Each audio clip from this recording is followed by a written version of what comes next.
আসসালামু আলাইকুম। আপনি কি প্রতিদিন বিদ্যুৎ বিল নিয়ে চিন্তায় থাকেন অথবা লোডশেডিংয়ের কারণে বাড়ি, দোকান বা রাস্তা অন্ধকারে ডুবে যায়? তাহলে আজকের এই ভিডিওটি আপনার জন্য খুবই গুরুত্বপূর্ণ। আজ আমি আপনাদের দেখাবো এমন একটি সোলার স্ট্রিট লাইট যেটা বিদ্যুৎ ছাড়াই কাজ করে এবং বাংলাদেশের আবহাওয়ার জন্য একদম পারফেক্ট। আমরা সবাই জানি গ্রামের রাস্তা, বাড়ির গেট, দোকানের সামনে, পার্কিং এলাকা বা গুদামে সারা রাত আলো জ্বালিয়ে রাখা কতটা খরচের বিষয়।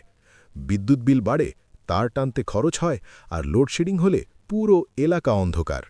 এই সমস্যার সবচেয়ে সহজ এবং স্মার্ট সমাধান হল সোলার স্ট্রিট লাইট।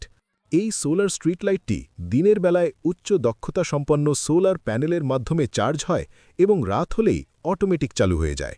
কোনো সুইচ চাপতে হয় না, কোনো তার লাগাতে হয় না, বিদ্যুৎ বিল একদম শূন্য। প্রতিদিন সূর্যের আলো থেকেই শক্তি নেয় আর প্রতি রাতে দেয় শক্তিশালী পরিষ্কার আলো। এটিতে ব্যবহার করা হয়েছে হাই ব্রাইটনেস এলইডি প্যানেল, যার আলো অনেক দূর পর্যন্ত ছড়িয়ে পড়ে। এটি ব্যবহার করা যায় গ্রামের রাস্তা, বাড়ির গেট, ছাদ, দোকান, গ্যারেজ, গুদাম, মসজিদ, স্কুল, পার্কিং এলাকা। একটি লাইটই বড় জায়গা আলোকিত করতে সক্ষম। এই লাইটের বডি তৈরি করা হয়েছে উচ্চমানের ABS ওয়েদার প্রতিরোধী উপাদান দিয়ে। বাংলাদেশের গরম, বৃষ্টি, ধুলো, আর্দ্রতা সব কিছু সহ্য করার মতো করেই ডিজাইন করা। বছরের পর বছর বাইরে থাকলেও পারফরম্যান্স কমে না। এখানে রয়েছে 1 লাইট সেন্সর, 2 মোশন সেন্সর। রাতে মানুষ বা গাড়ি চলাচল হলে আরও উজ্জ্বল হয়, আর চলাচল না থাকলে নিজে থেকেই আলো কমিয়ে নেয়। এর ফলে ব্যাটারির আয়ু বাড়ে, শক্তি অপচয় হয় না। ইনস্টলেশন খুবই সহজ। দেওয়াল বা খুঁটিতে লাগালেই কাজ শেষ। ইলেকট্রিশিয়ান লাগবে না, মেইনটেনেন্স প্রায় শূন্য। একবার কিনলেই বছরের পর বছর বিদ্যুৎ খরচ ছাড়াই ব্যবহার।